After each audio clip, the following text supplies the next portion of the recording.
par la MONUSCO.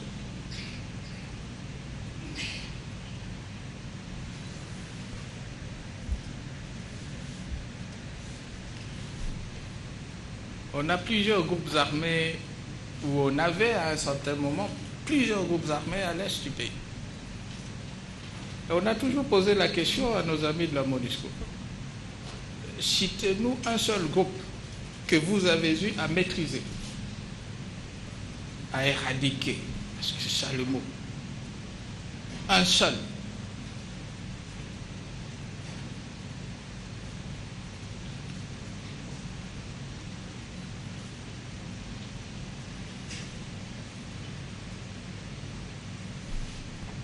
Aucun.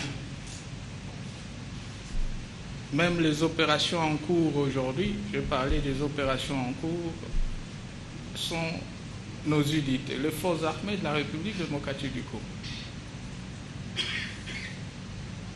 On avait un problème au Kasaï. Et au niveau de la MONUSCO, ce n'était pas du tout un problème. Non, non, non. C'est plutôt le gouvernement, l'armée qui est allé sur place pour s'attaquer à sa propre population. On envoie les enquêteurs des Nations Unies sur place ici. Et au lieu d'avoir une bonne coordination avec les autorités sur place, ils sont vite dépêchés à Kananga. Et voilà, le pire est arrivé. Ils ont été décapités, et de la manière la plus atroce. C'est seulement après cet incident que la MONUSCO s'est réveillée. Oui, oui, oui, finalement ces gens sont des bandits, de mauvais garçons, ce sont des terroristes. Et quand la population était aussi massacrée, et de la même façon,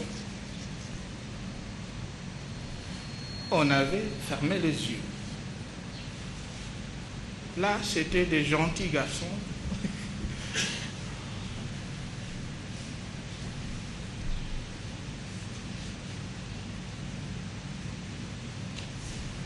Depuis 7 ans, on n'a fait que dire à la MONUSCO. Les ADF, c'est un mouvement terroriste. Non, non, non, non, non, ce n'est pas un mouvement terroriste. Le Congo, vous exagérez aussi. Il a fallu qu'il y ait de pertes au sein du contingent tanzanien. Et aujourd'hui, ils se sont réveillés plutôt. Oui, oui, oui, oui. Finalement, ces gens sont des terroristes, ce sont de mauvais.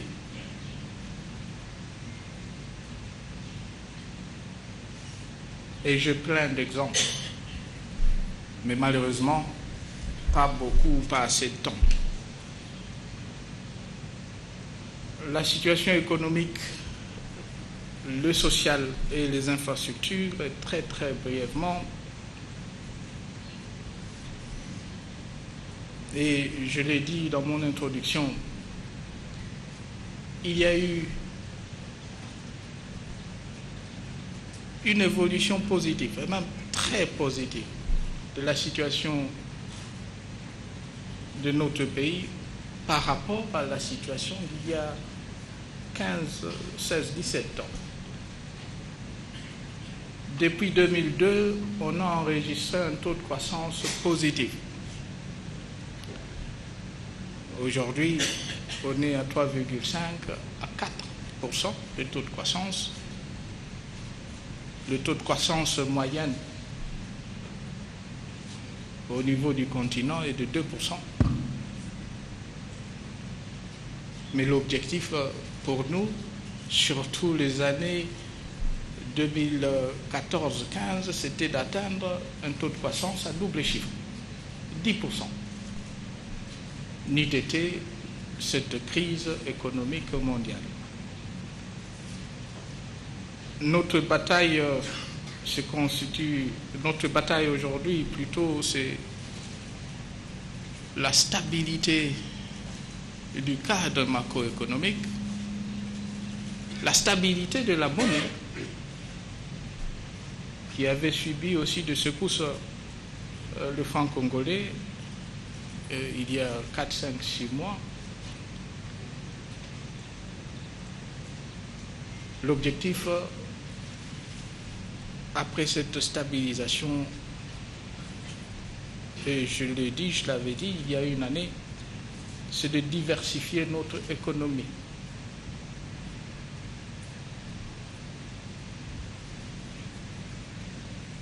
Aujourd'hui, l'attention est focalisée sur le secteur minier. Mais il n'y a pas que le secteur minier. L'objectif, c'est de faire en sorte que l'agriculture soit une priorité, si pas priorité de priorité.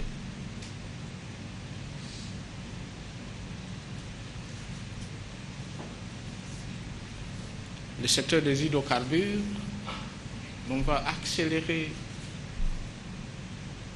et l'octroi de permis d'exploration et peut-être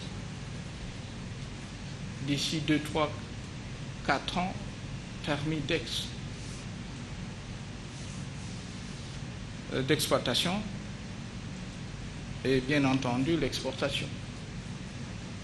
Parce qu'aujourd'hui, notre production se situe à entre 30 et 35 000 barils par jour. Et c'est uniquement au niveau de la côte. Or, on a aussi des gisements, ou la possibilité des gisements, à l'intérieur du pays.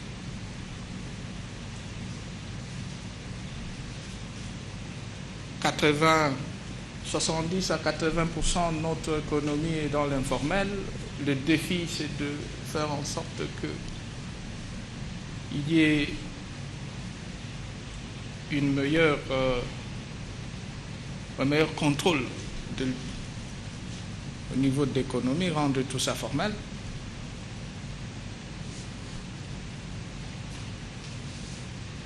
Et une des priorités pour le moment, c'est de réussir la réforme ou les réformes au pluriel et en tête la réforme fiscale.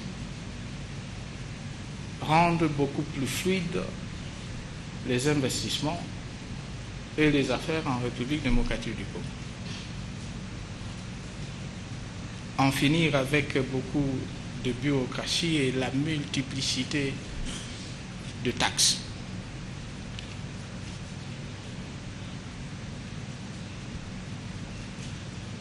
Et au fur et à mesure, avec cette amélioration de la situation économique, il y aura certainement des retombées sur le plan social ou sur le social. C'est déjà le cas, principalement au niveau des fonctionnaires de l'État.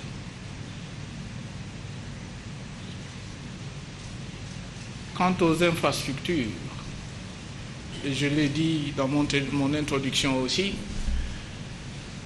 notre politique, c'est de grands travaux.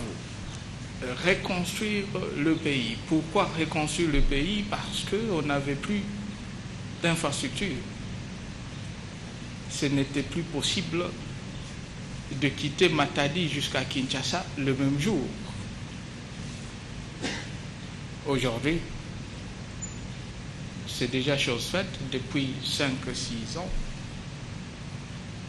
On peut facilement, aisément quitter Kinshasa jusqu'à Matadi, jusqu'à Boma d'ailleurs, et les travaux sont en cours pour relier Boma jusqu'à la côte, jusqu'à Banana, Mwanda. La même chose en ce qui concerne d'autres routes stratégiques et clés. Bukavu, Uvira, là on va effectivement accélérer les travaux, le rythme. Et notre ambition, je l'avais dit il y a 3 ans ici, où c'était à l'Assemblée nationale, c'est de relier l'est du pays à l'ouest, ou du moins le sud-est du pays à l'ouest. Et c'est en cours. Aujourd'hui, on est arrivé jusqu'à Chikapa, les travaux jusqu'à Chikapa.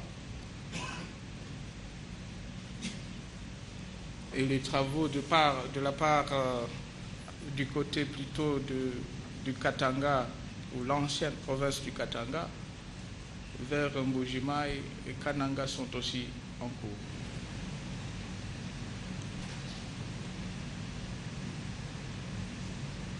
Lubumbashi, Kolwezi, la première fois que j'étais parti à Kolwezi, c'était il y a 10 ans, 10 ou 12 ans, c'était par route et il n'y avait pas de route. Aujourd'hui, on a une très belle route de Lubumbashi jusqu'à Kolwezi. Et l'objectif, c'est d'atteindre la frontière avec l'Angola, cela veut dire jusqu'à Dilolo.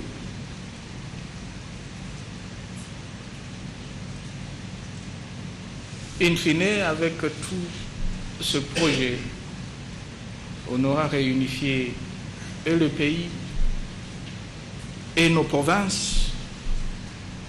On aura rendu le commerce beaucoup plus fluide et espérons bien le développement du pays. Voilà en gros ce que je peux dire. Fort dommage, j'ai comme l'impression que j'ai abusé de votre temps. Mais maintenant, à vous la parole. Mais j'aimerais bien que dans ces jeux de questions-réponses, d'ailleurs on aura combien de minutes? Combien de temps?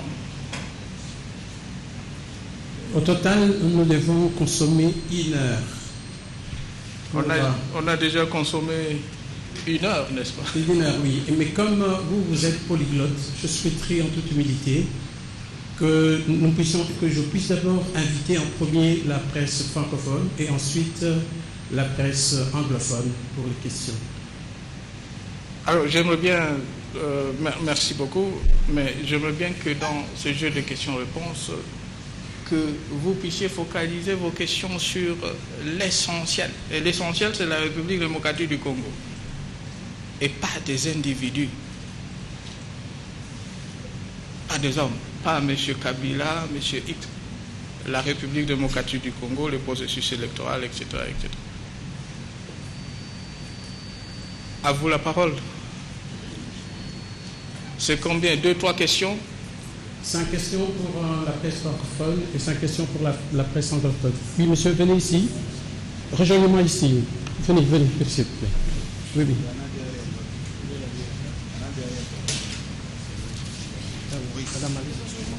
Déclinez votre identité. Oui. Bonjour, Monsieur le Président. Florence Maurice, RFI. Monsieur le Président, serez-vous candidat à la présidentielle du 23 décembre 2018? Est-ce qu'on a une copie de la Constitution du pays ici? Veuillez remettre une copie à ma petite sœur ici, journaliste du RFI. Donc vous ne serez pas candidat? On va vous remettre la Constitution de la République. Une copie, dis-moi, une copie de la Constitution. Merci.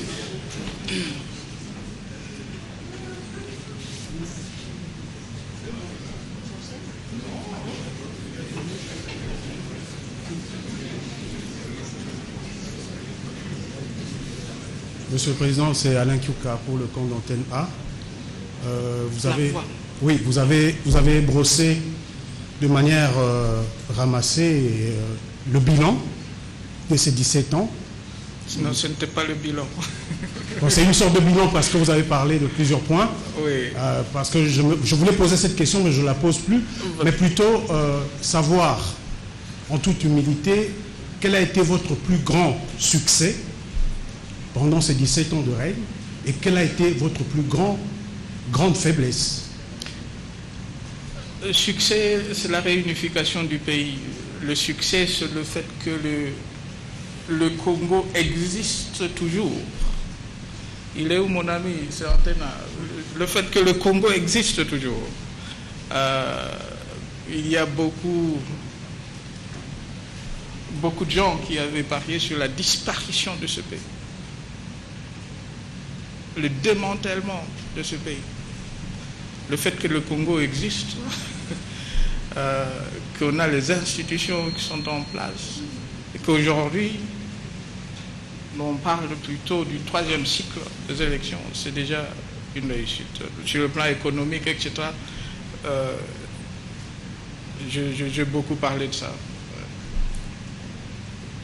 Faiblesse ou échec, point d'interrogation.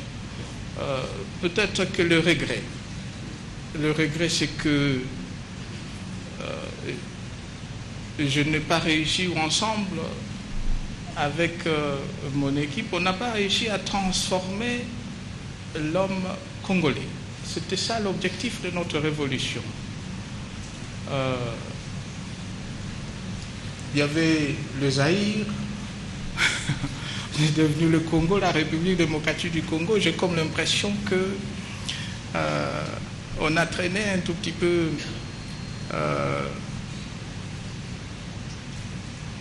quelques points négatifs de l'époque. Le Zaïre jusqu'en République démocratique du Congo. J'aurais bien voulu qu'en 2000, on est en 2018, d'avoir un Congolais ou l'homme, d'une façon générique, l'homme congolais nouveau. Une autre façon de voir les choses, de réfléchir, une autre façon de faire. C'est ça le regret. Mais il n'est jamais tard. Et on va continuer à travailler pour atteindre cet objectif.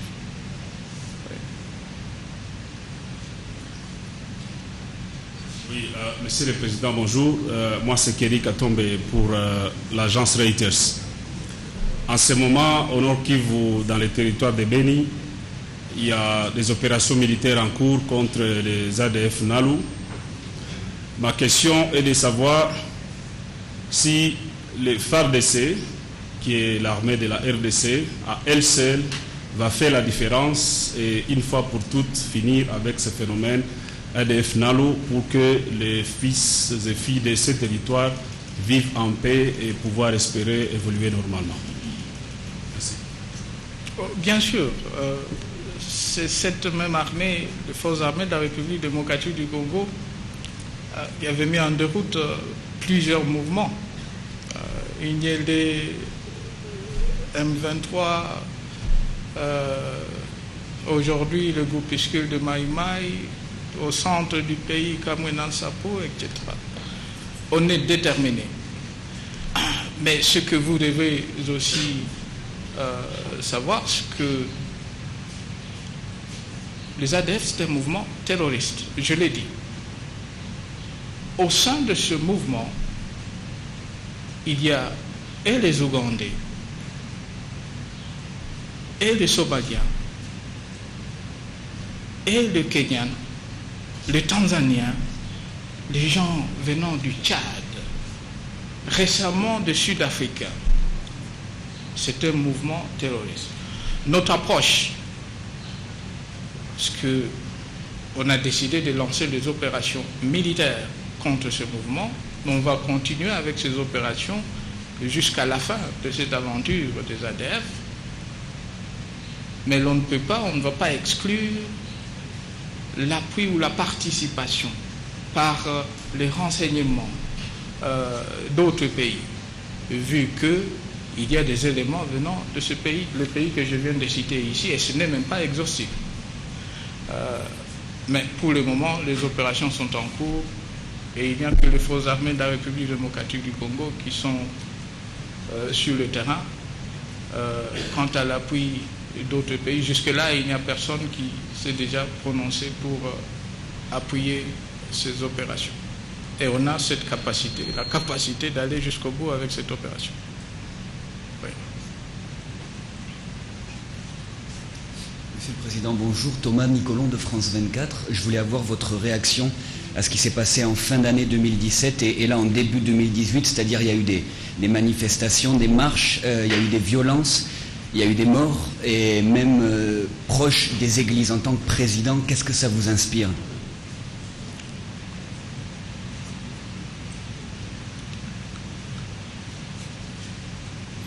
Peut-être que tout d'abord, c'est peut-être l'occasion pour moi de présenter mes condoléances à tous ceux qui ont perdu le leur, et parmi eux les innocents, le policier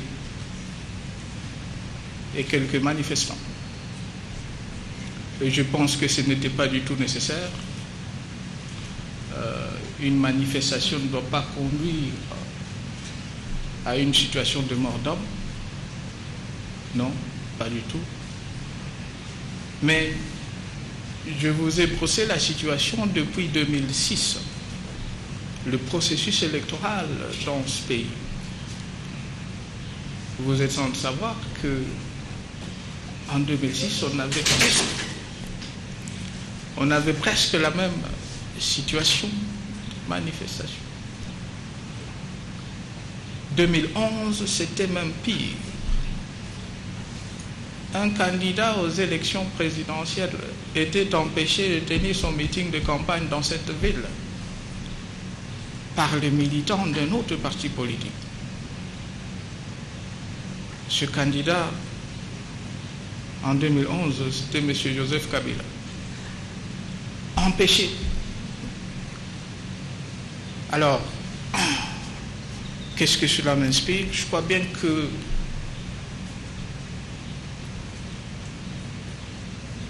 il y a ce qu'on appelle la culture politique, mais aussi culture démocratique.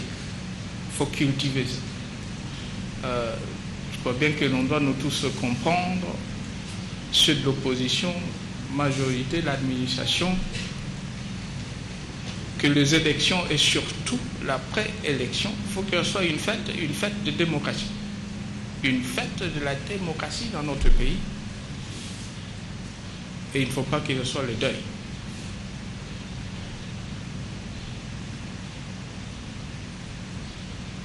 Si on a organisé les élections en 2006 et en 2011, c'est précisément parce qu'il y avait aussi une campagne électorale pendant un mois. Une campagne électorale, c'est plus qu'une manifestation. Les gens, ils se sont exprimés. 200, 300 partis politiques ont tenu des meetings partout à travers le pays. Et on n'avait pas autant d'incidents, ou du moins la perte d'envies humaines. Dans les jours à venir, notre mission, c'est de faire en sorte que nous puissions, on arrive à empêcher une fois de plus la perte d'envies humaines, mais pas nécessairement en empêchant de manifestants ou manifestations. Mais en même temps, les organisateurs de ces manifestations doivent aussi répondre.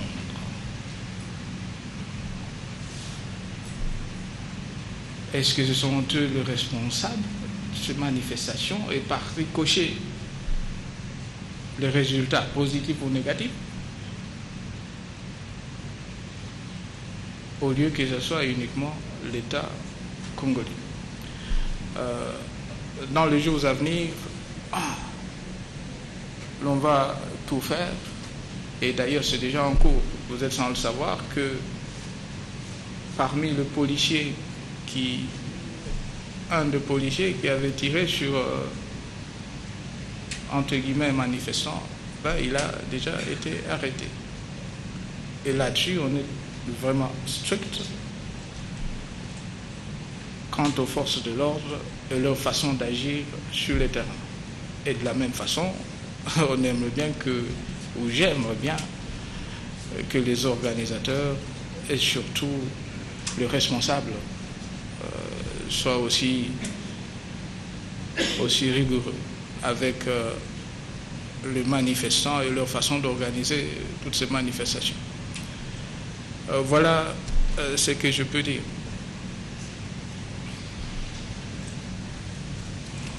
Willy Kalengai, Géopolis. Monsieur le Président, je tire de votre allocution une phrase puissante.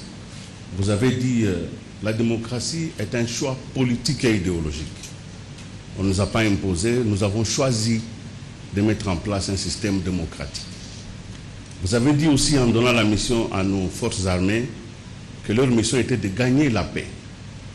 Alors, en évoquant aussi les prix élevés quand même du budget électoral et du développement, vous avez dit qu'il faut faire un équilibre entre faire les élections et faire le développement.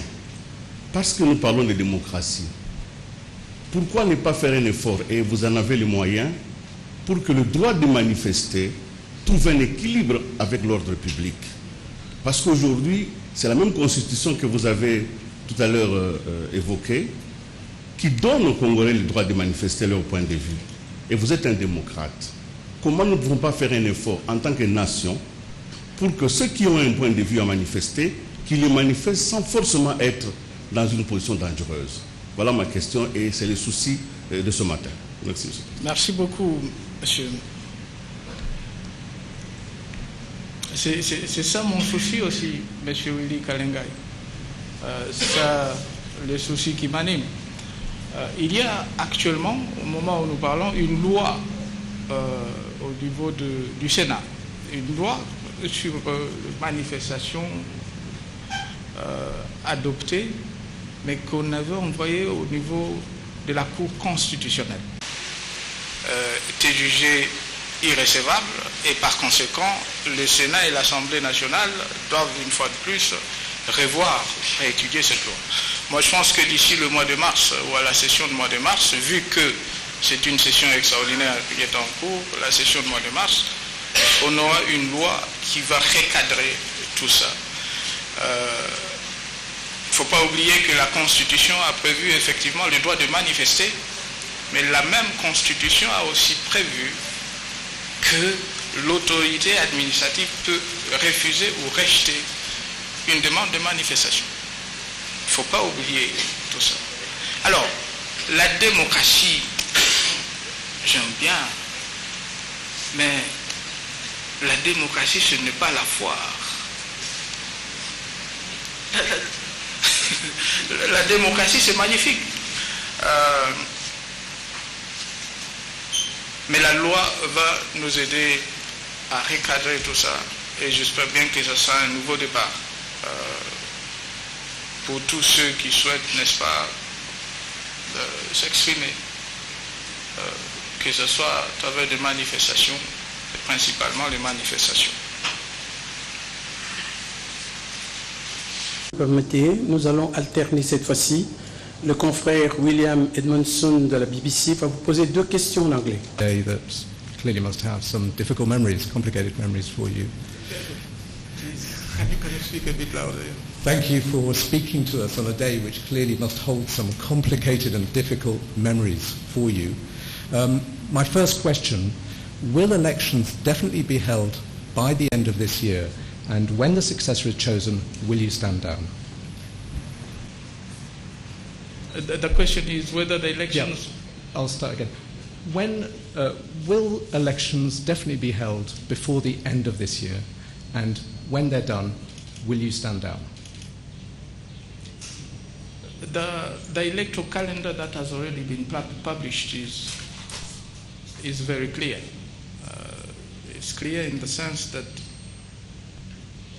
you have a timeline for the elections to be organized.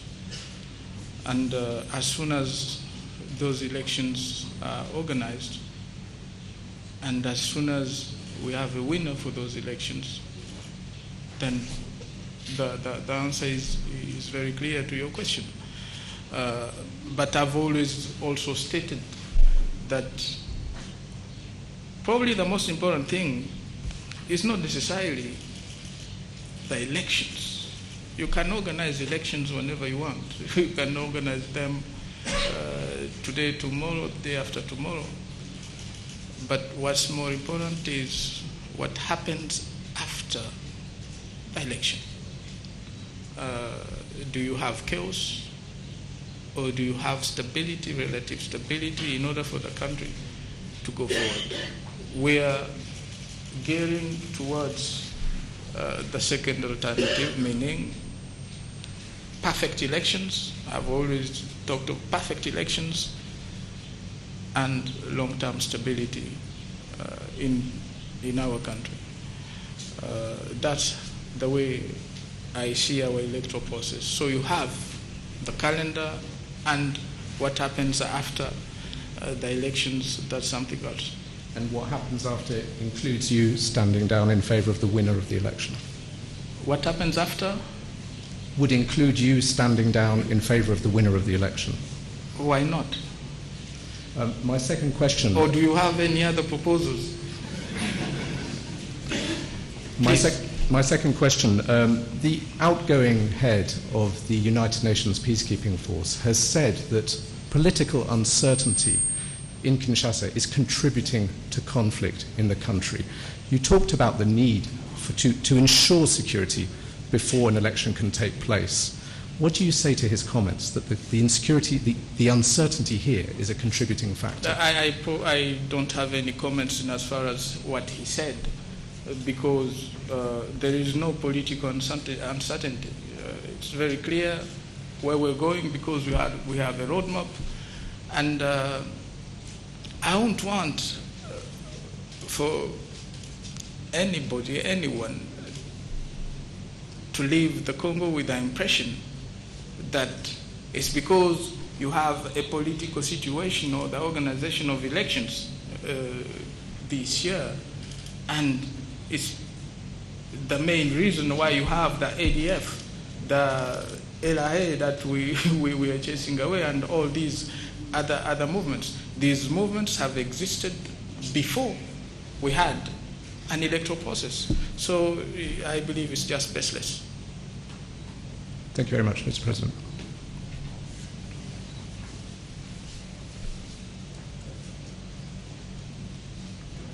Excellence, Monsieur le Président de la République. On a encore le temps. Oui. On a encore le temps, parce qu'il ne faut pas donner l'impression qu'on est en train d'esquiver, n'est-ce pas, des questions ici. On a encore le temps. Combien? 5-10 minutes encore? Excellence, Monsieur le Président de la République, je voudrais vous demander l'autorisation pour que le confrère de BBC Swahili, Belechim Souchi, puisse vous poser une question. Non. C'est plutôt soit en français, soit en anglais. D'accord. Et j'ai comme l'impression Pauline Mouzalia, vous pouvez venir alors. Pauline Mouzalia. Merci, Excellence, Monsieur le Président de la République. Pauline Mouzalia pour le service Afrique francophone de la BBC. Excellence, Monsieur le Président de la République, la Constitution prévoyait qu'il y ait des élections fin 2016. Mais ces élections-là, ces échéances ont été repoussées. La Commission électorale indépendante parle désormais de fin 2018. Quelle garantie les Congolais peuvent avoir de vous, Excellence, Monsieur le Président de la République, qu'il n'y aura pas un nouveau glissement, un glissement sans fin? Merci. Les mêmes garanties qu'on avait en 2006 et en 2011. Qui a organisé les élections dans ce pays? Ce n'est pas la BBC. C'est une commission électorale. On a une élection électorale nationale indépendante qui a déjà publié le calendrier. Vous ne pouvez pas avoir d'autres garanties à part ce que la CENI vient de publier. Un calendrier ou une feuille de route, l'organisation des élections. Et il n'y a pas que les élections cette année, il ne faut pas oublier. Il y a aussi les élections en 2019. Il y a les élections, bien sûr, présidentielles, législatives, provinciales, et par la suite, le local, et ainsi de suite. Alors, vous avez, je crois bien, assez de garantie que les élections sont organisées de la même façon que les élections étaient organisées en 2006 et en 2011.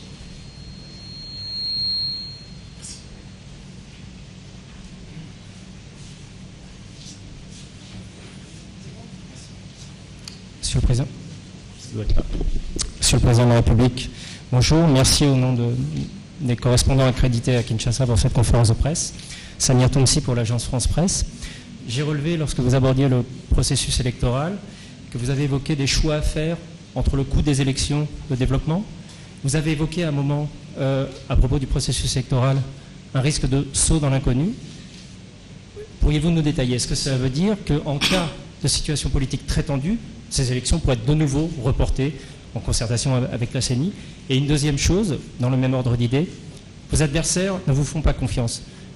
Ils vous reprochent souvent, vous ou votre majorité présidentielle, de vouloir organiser un référendum, peut-être pour modifier la Constitution, pour sortir de la crise politique dans laquelle ils affirment que la République démocratique du Congo se trouve actuellement. Donc nous profitons de cette conférence de presse pour vous donner l'occasion d'apporter une réponse à ces commentaires que nous entendons régulièrement en lisant la presse, en parlant avec les acteurs de la vie politique ou de la société civile. Merci, Monsieur le Président. Merci beaucoup. Je disais tout à l'heure que la CENI a déjà publié un calendrier électoral. Je n'ai vu nulle part sur ce calendrier l'organisation du référendum constitutionnel. Je n'ai pas vu ça. Est-ce qu'on a une copie du calendrier électoral? Alors, merci beaucoup. Il faut consulter ce calendrier alors. Hein? Voilà. Alors, la première question, c'était... Je revenais sur vos propres propos. Vous avez parlé de choix à faire entre le coût des élections et le développement. Oui. Vous avez parlé d'un risque de saut dans l'inconnu. Qu'est-ce que ça veut dire? Que les élections pourraient être reportées si vraiment la situation dégénérait ou si les caisses de l'État se vidaient de nouveau, s'il y avait un nouveau risque? C'est un malentendu. Les élections, le budget est de 1,2 milliard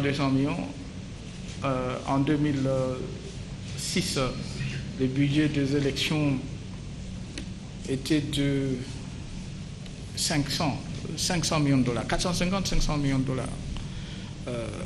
Mon point de vue et ma position, et je l'ai dit à qui veut m'entendre, à mes interlocuteurs partout, je pense que c'est exorbitant. On ne peut pas avoir un processus électoral qui, pour cette année, va nous coûter 1,2 milliard de dollars. C'est extrêmement difficile. 1,2 milliard de dollars, c'est déjà plusieurs hôpitaux, plusieurs écoles, des universités qu'on va construire, on peut construire plusieurs kilomètres de route. Les élections seront organisées. Mais après l'organisation des élections, il faudra qu'il y ait une réflexion. Il faudra qu'il y ait une réflexion. Est-ce que l'on va continuer avec le même système? Ou bien est-ce qu'il faudra prendre des mesures et des réformes, engager des réformes pour rendre les élections moins coûteuses, comme c'est le cas, rendre les élections moins coûteuses, économiser, n'est-ce pas, et le temps, et surtout le moyen. Et moi, je pense que cela est possible et faisable. Le saut dans l'inconnu, c'est précisément parce qu'aujourd'hui, et vous avez fait allusion aux manifestations dans la ville de Kinshasa, la question de savoir quel est l'objectif, quel est le but. L'objectif ultime, c'est d'atteindre, c'est d'aller où? Est-ce que c'est l'organisation des élections? Je ne pense pas, parce que le calendrier est déjà là. Alors, quelles sont les propositions mises sur la table par ce manifestant? Je ne les ai pas, sauf si vous avez une copie de leurs revendications. Je n'ai pas une copie, ni une lettre, ni une déclaration dans le sens. C'est ça le saut dans l'inconnu. D'une part, il y a la CENI qui a déjà publié un calendrier, et de l'autre part, il y a des propositions, je qualifiais ça de propositions farfelues, qui vont nous amener nulle part, dans l'inconnu. Voilà, c'était plutôt ça, le malentendu. Monsieur André Ipakala, la référence magazine. Je reviens encore sur l'encadrement des manifestations. Je commence par Joseph Kabila Kabange, grand artisan de la paix. Moi, je l'ai écrit, je sollicite derrière un magazine sur cette matière. Ici, la préoccupation, c'est qu'aujourd'hui, la RDC, sous votre gouvernance, est fière que nous avons aujourd'hui toutes les unités de la police formées pour l'encadrement des manifestations. À chaque fois qu'on parle de répression, c'est l'image d'ailleurs de ce qui est ternie et c'est l'image du président de la République qui est ternie. Qu'est-ce qui manque à la République pour pouvoir encadrer les manifestations avec les unités de la police formées pour cette matière? Dernièrement, ici dans un rapport de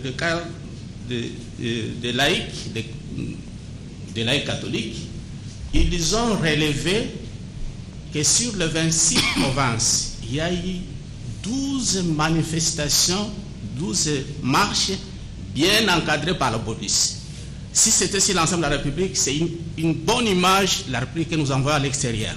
Qu'est-ce qui manque au président pour pouvoir envoyer de bonnes images avec un bon encadrement des manifestations?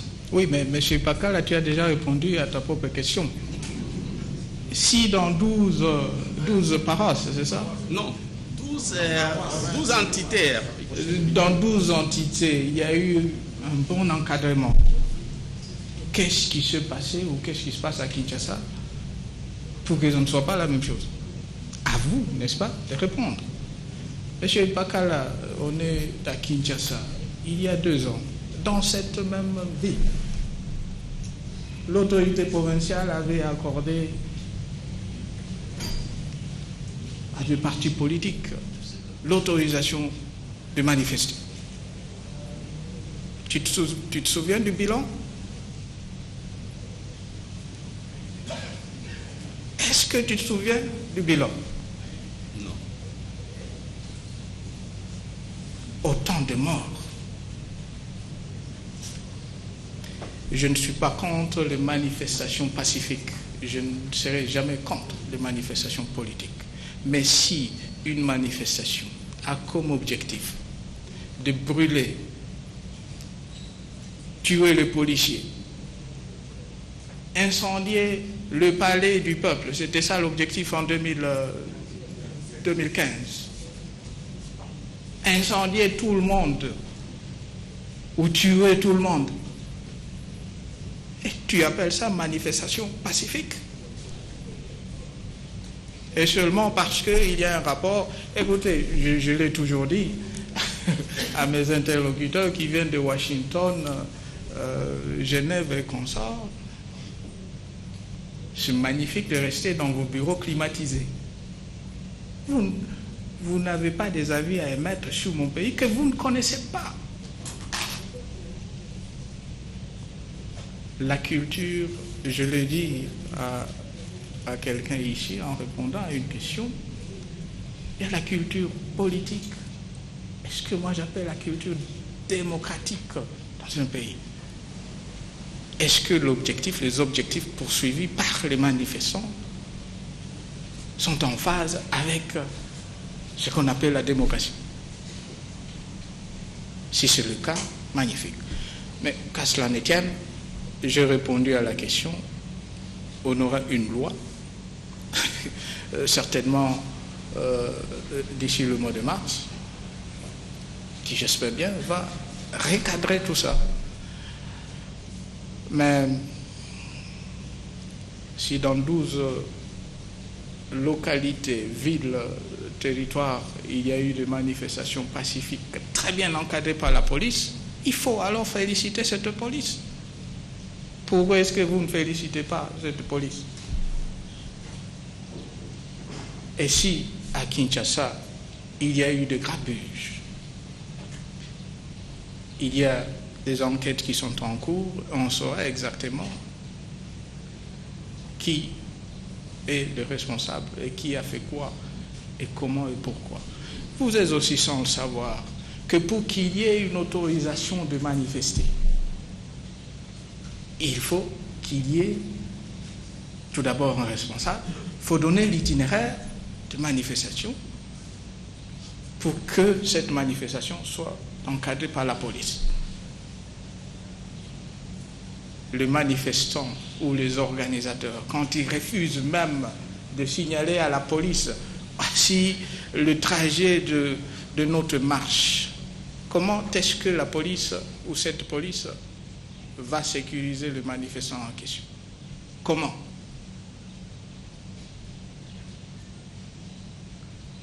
L'autorité provinciale avait invité les organisateurs et ils avaient refusé de répondre, avaient refusé de soumettre sur la table le plan de leur manifestation. Ici, c'est une question de confiance.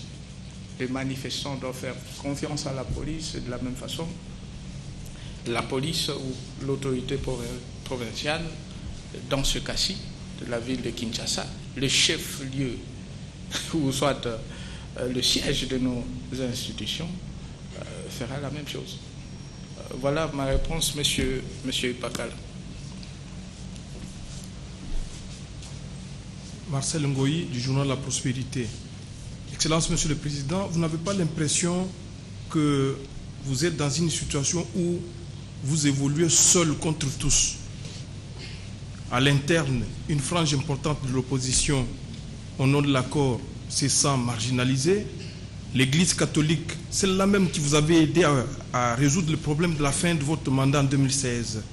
Cette Église semble aujourd'hui évoluer en dehors de vous. Et aujourd'hui, hier, on a appris qu'il y a une décision importante qui a été prise contre la maison Schengen ainsi que par rapport à l'agence de développement de la Belgique. Or, qui dit la Belgique entraîne ipso facto pratiquement toute l'Europe et pourquoi pas l'Occident. Est-ce que vous n'avez pas l'impression de vous isoler? Non. Deuxièmement... Non, je n'ai pas cette impression. C'est ça la réponse à la première question. Oui. Vous confirmez les élections du 23 décembre 2018. Ces élections-là, Excellence, Monsieur le Président, est-ce qu'elles ne vont pas se dérouler dans des conditions non apaisées? Parce qu'il fallait la décrispation politique, la libération des prisonniers, la fin de l'exil pour ceux qui se trouvent en dehors. Est-ce que vous n'avez pas l'impression que l'accord politique, l'accord de la Saint-Sylvestre a été appliqué de façon sélective? Non, pas du tout. Pas du tout. Le mois d'octobre 2006, le nom? Marcel Ngoyi, du journal La Prospérité. Monsieur Marcel, le mois d'octobre 2016, merci. Il y a le président Lassenko et son vice-président. Ils étaient venus me voir. C'était après l'adoption ou la signature de l'accord au niveau de l'Union africaine. Ils étaient venus me voir. Et c'était pour me dire, Monsieur le Président, nous pensons que l'accord signé au niveau de la cité de l'Union africaine, c'est un bon accord, mais il reste encore une frange de l'opposition. Est-ce que vous ne pouvez pas accepter que nous puissions faire un travail pour que nous puissions ramener cette partie de l'opposition à adhérer à cet accord et comme ça on aura un accord complet? J'avais dit merci. Je pense que c'est une bonne idée, une très bonne idée d'ailleurs. Vous avez le feu vert, mais il ne faut pas oublier qu'on n'a plus beaucoup de temps. Oui, Monsieur le Président, ne vous en faites pas, ça peut ou ça va nous prendre plus ou moins 3 jours. 3 jours? Par quel miracle? Connaissant la classe politique de mon pays, 3 jours? Mais un miracle est toujours possible, surtout que vous êtes des hommes de Dieu. Allez-y. Effectivement, sont mis au travail et ce n'était plus 3 jours, c'était 3 mois, je crois. 2 ou 3 mois, Et entre-temps, il y a eu beaucoup d'échanges entre la SENCO et moi-même. C'était venu à plusieurs reprises me faire le rapport. Et finalement, je crois bien le mois de février ou début mars, je n'ai pas la date en tête,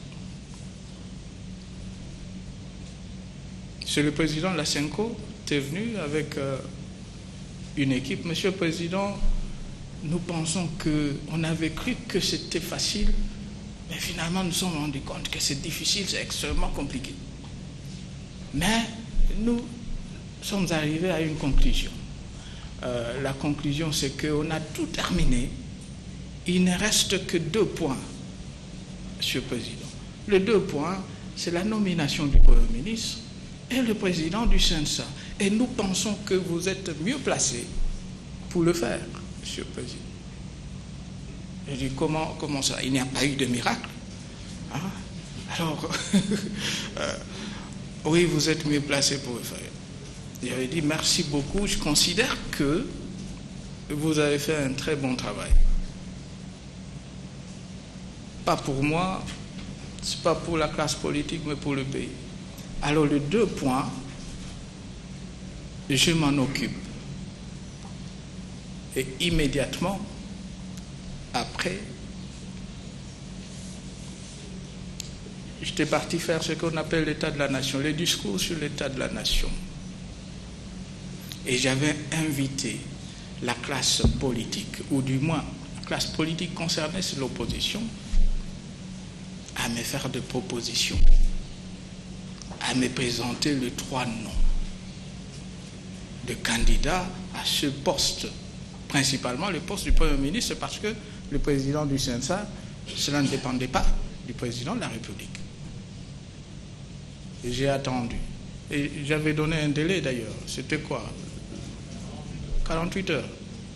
Parce qu'on était pressé. Il fallait qu'on ait un gouvernement d'union nationale. Sur place, ici, au Palais de la Nation, j'ai reçu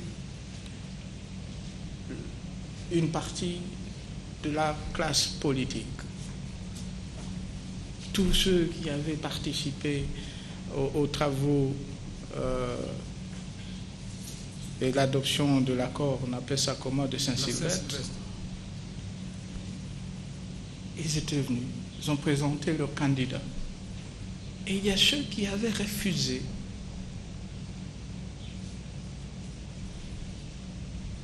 Et j'ai attendu, ce n'était plus 48 heures, et ce n'est pas du tout dans mes habitudes. Et après 6 jours, j'étais dans l'obligation de nommer effectivement le Premier ministre. Le Premier ministre issu de l'opposition, qui doit donner ou conférer le statut de l'opposition dans ce pays. Est-ce que c'est M. Kabila? Non.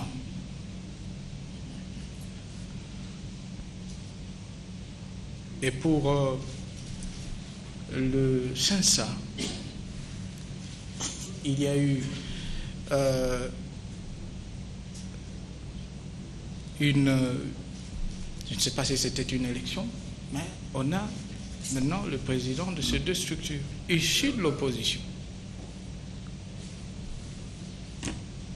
Pourquoi est-ce qu'une partie de l'opposition se sent exclue de tout ça? Parce que cette partie de l'opposition s'était exclue, avait levé l'option de ne pas participer aux institutions et au gouvernement. Alors que faire dans ce cas? Que faire? On devait croiser, n'est-ce pas, le bras et attendre jusque quand? Moi, je pense que ce qui importe maintenant et aujourd'hui, ce n'est plus l'opposition, majorité, Premier ministre, qui sera qui, c'est plutôt les élections et le processus électoral en cours.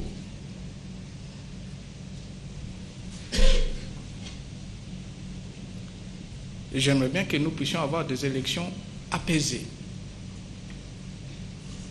C'est une option, c'est une décision levée depuis 2012.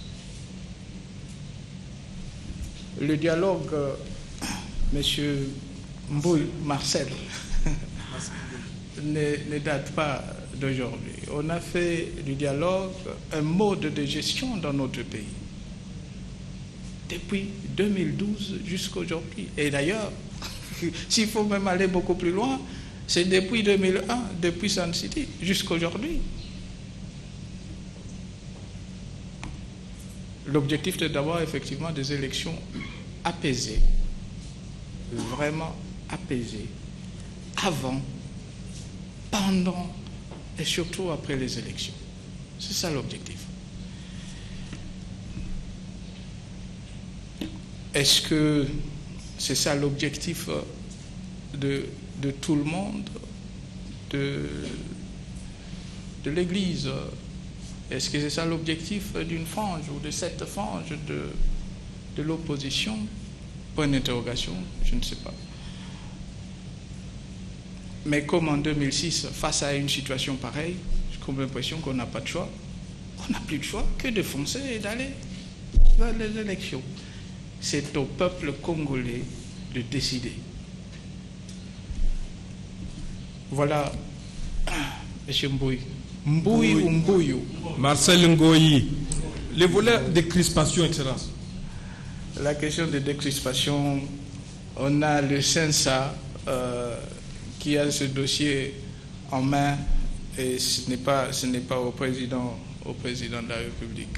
Mais les élections apaisées, cela aussi veut dire la décrispation, n'est-ce pas, dans le pays.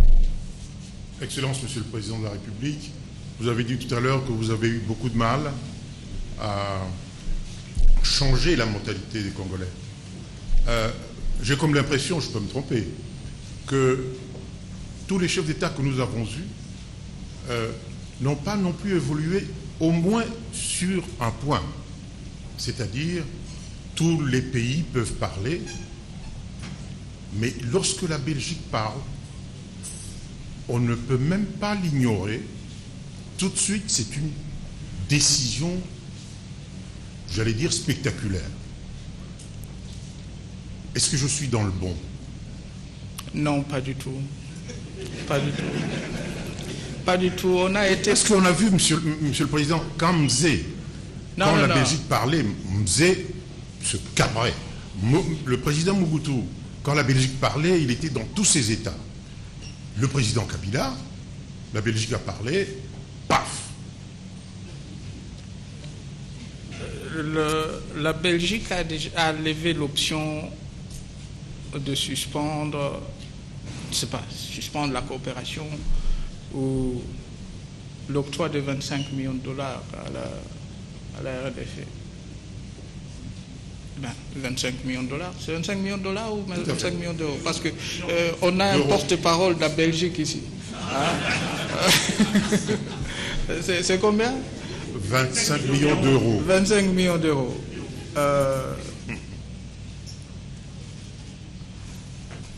Ce que vous ne savez pas, c'est que depuis une année ou deux,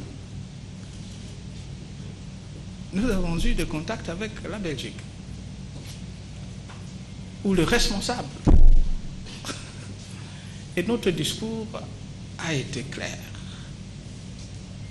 Vous devez arrêter de comploter contre notre pays. Et on a des éléments à l'appui. Oui, ce n'est pas un problème, mais on continue avec le complot.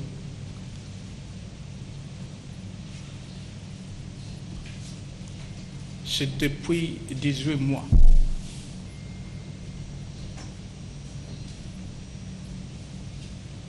Je constate seulement que la Belgique a annoncé une décision, la République démocratique du Congo a fait la même chose, c'est la réciprocité en ce qui concerne les relations diplomatiques. Qu'est-ce que je dois encore dire? Il n'y a plus rien à dire. Moi, je pense que l'évolution, c'est pas seulement ici, au Congo, qu'il y ait aussi une évolution au niveau de la Belgique. Les responsables belges doivent comprendre que le Congo, ce n'est plus une colonie. Et que le peuple congolais, c'est un peuple fier et déterminé à défendre sa souveraineté et son indépendance. Et je le dis, on a besoin de relations ou de bonnes relations et le respect mutuel entre nous-mêmes et la Belgique, nous-mêmes et la France et bien d'autres pays. Alors, de notre côté, il n'y a pas du tout une réaction épidermique. Non, pas du tout. On a été calme, on a été patient, on a été courtois, on a été gentil.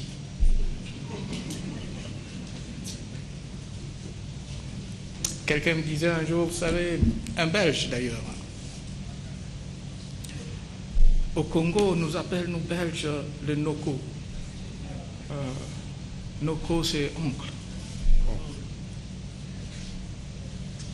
Mais moi, je pense qu'il faut qu'elle soit des cousins. On est des cousins. Alors, si c'est Noko ou cousin, peu importe, mais entre l'oncle et le cousin, il faut toujours qu'il y ait ce respect, n'est-ce pas? Oui. Merci beaucoup, Monsieur le Président. Merci beaucoup, Monsieur Kibambi Chintwa. Passion Ligodi pour RFI. Monsieur le Président de la République, vous êtes le garant de la nation, des crispations du climat politique. L'ONU, les laïcs catholiques et plusieurs ONG également pensent que la décrispation du climat politique n'a pas évolué. Vous, en tant que garant de la nation, quel est votre bilan en ce qui concerne la décrispation du climat politique? Il y a eu une évolution, il y aura toujours des évolutions. Alors, ne vous en faites pas. Il y a eu beaucoup d'évolutions en ce qui concerne la décrispation politique. Et il y aura certainement d'autres évolutions au fur et à mesure qu'on avance.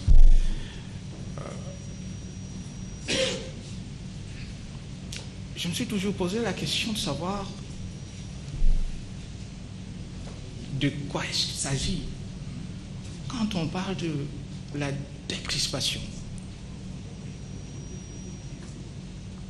Est-ce qu'il faut libérer les 10 000 prisonniers qu'on a pour constater qu'effectivement il y a une décrispation?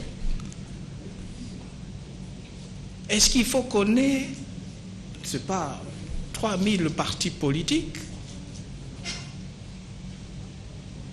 Et là on sera content, on a 3 000 partis politiques, c'est la décrispation. Le Congo, ce n'est pas une république bananière.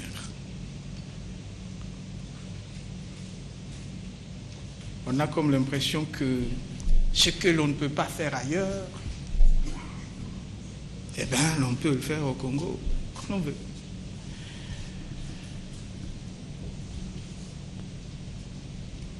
Mais ma réponse à la question, j'ai déjà répondu d'ailleurs à cette question. Il y a une structure qu'on avait mise en place, on appelle ça le SENSA, qui est à pied d'œuvre. Et s'il y a effectivement de plaintes, c'est au niveau de cette structure. Si on avait réussi la décrispation en 2006 et en 2011, on va certainement réussir la décrispation pendant ou avant et peut-être après les élections. Mais le tout doit être conforme à la loi, aux lois de la République et la Constitution en vigueur. Alors voilà ce que je peux dire. Oui. Excellence, Monsieur le Président de la République, en toute déférence et avec votre autorisation, nous pouvons dire que l'essentiel a été dit. Et nous sollicitons votre indulgence pour que nous puissions vous rendre la parole. Vous êtes de journaliste. Quel est le mot qu'on a utilisé récemment ici? Et je le dis en blaguant, médiocre, c'est ça. Parce que vous n'avez pas posé 2 ou 3 questions. Hein? Il y a 2 ou 3 questions que vous devez poser. Vous n'avez pas posé ces questions. Hein? Et des questions genre M. Kabila, le plus riche, et quoi encore, Panama Papers, etc. Bref, mais enfin, c'est peut-être pour la prochaine fois. Hein? C'est pour la prochaine fois. Mais j'aurais bien voulu aborder cette question qui... Ce n'est même pas une question clé. Non. Mais je pose toujours la question à ceux ou à mes interlocuteurs. Oui, Panama Papers, les membres de famille, etc. Citez-moi un seul membre de ma famille. Un seul. Un, par son nom, qui a un poste au niveau du gouvernement. Le gouvernement central, l'administration, le gouvernement provincial, mairie d'une ville. Citez-le-moi. Il n'existe pas. Aucun.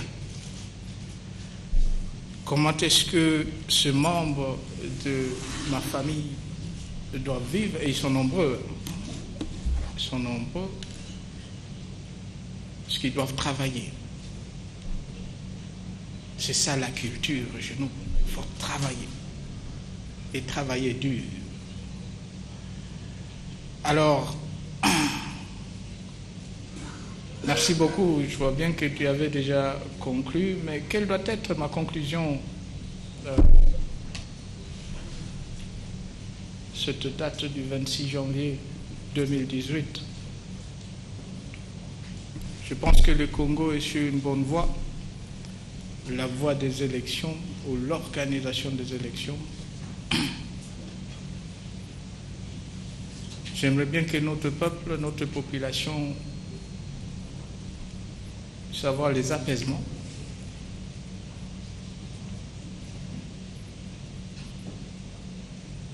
Notre population doit rester calme et l'on fera tout pour que les élections soient effectivement organisées. Et pas n'importe quelles élections, des élections libres et démocratiques, mais les élections organisées par les Congolais et pas les élections qui sont influencées par quelqu'un, un pays ou un groupe de pays. Non.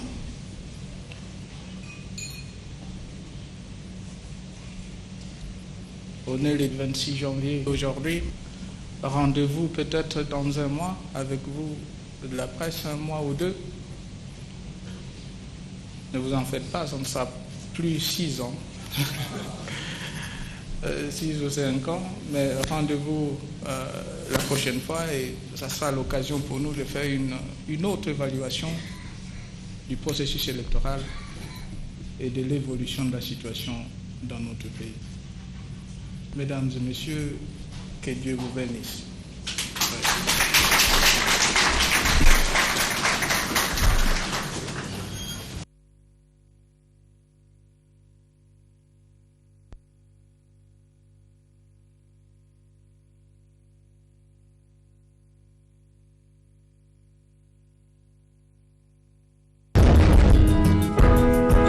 Magazine.